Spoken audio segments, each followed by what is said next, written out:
This is Witchspace News for Friday the 14th of December 2018. I'm Commander Burr.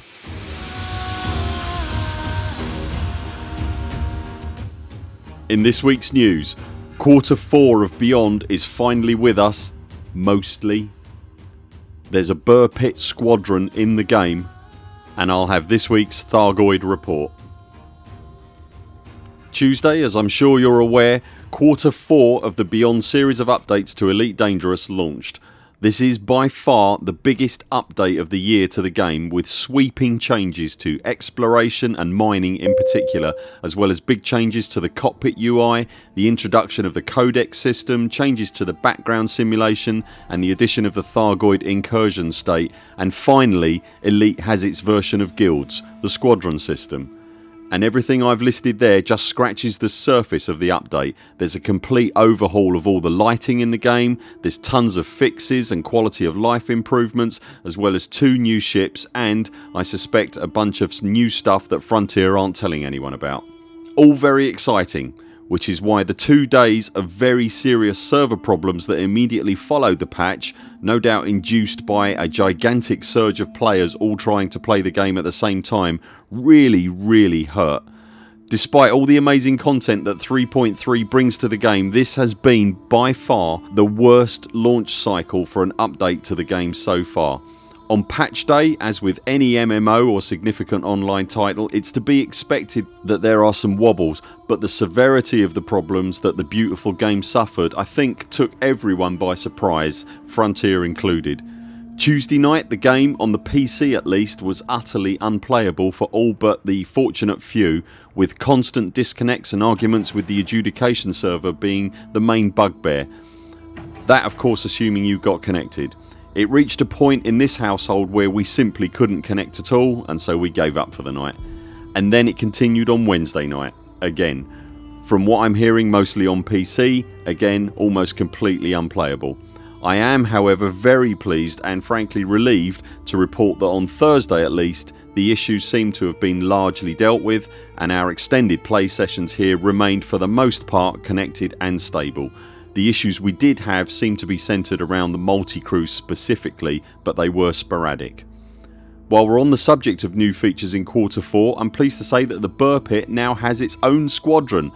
Because of the way the squadron system currently works within the game, unfortunately it's a PC only squadron at the moment. It's early days so far, and it's obviously been a tough week stability wise, but last night we did wing up with a couple of players who were members of the Buur Pit Discord server and spent a happy hour or 3 whirling around in a Hazres, popping the canopies of bad people and earning some half decent credits and combat rank whilst doing it.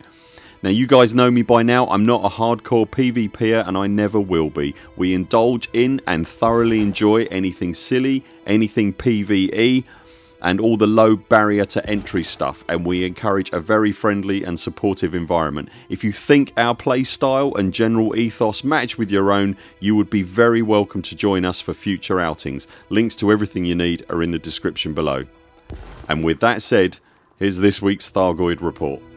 As always, this information is gleaned from the excellent weekly thread from Burton Simmons on Reddit.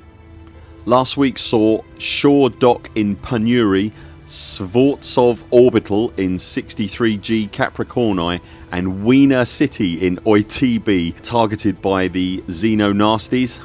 AX operations by commanders were mostly successful, but to quote Burton Simmons directly, Skvortsov Orbital is currently in a state of "oh god, everything's on fire". As a result, basic medicines will fetch a good price at the affected station and slightly less at the rescue ship parked nearby. There will be evacuees looking to get off of the burning station, and they will pay willingly for a seat in an economy class cabin with both credits and materials. Regular viewers will know I've done a fair bit of this stuff before. Do give it a try if you're able, now more than ever. It's great fun. If you are going, bring all the heat sinks. Links to my videos on this subject are in the description. You'll also be able to get missions from the rescue ship nearby to go and scoot up floating debris in the station. That's also huge fun. I revisited last week's hapless victim after the patch had dropped, and the lighting changes, particularly on the exterior of the burning station, are frankly incredible. As for systems that are under threat this week, at the time of this recording We don't know. Because of the changes in the background simulation and the way the Thargoids are now going to attack, we don't know if anything is under threat at the moment. That situation may change. It's worth keeping an eye on the Discord servers of the Anti-Xeno Initiative and the Hive. If anything does happen, those guys will hear about it first and will coordinate suppression efforts on behalf of the wider galactic community. As I've stated before, you don't generally need anything special to take out the Scout class vessels, but the entry level Anti-Xeno weaponry requires no unlocking and it really helps. If you are heading out to a fight, I'd recommend you take decontamination limpets, and as always commanders, pick your fights with care. If you're looking to haul goods and help with the clear up operation from previous attacks, there's still loads to do, and Operation Ida, which I've linked below, will be able to point you in the right direction. And finally, regular viewers to this channel will know that last week we hit 1000 subscribers. In celebration of this significant subscriber milestone, if you comment "want hat" below this video, we'll pick one person at random next Friday to receive a special Buur Pit branded baseball cap. That's it for now. Thank you so much for making it this far. If you enjoy my videos, hit the subscribe button and give the video a thumbs up. Remember to hit the little bell notification and you'll get an alert as soon as I upload a new video. You can also find me on Twitter and Discord and Facebook. Links to all those are in the description below, and I'll be back later this week with more videos. Until then, 07 commanders, follow the greens on the way out and do keep clear of the toast rack. I very much look forward to seeing you next time.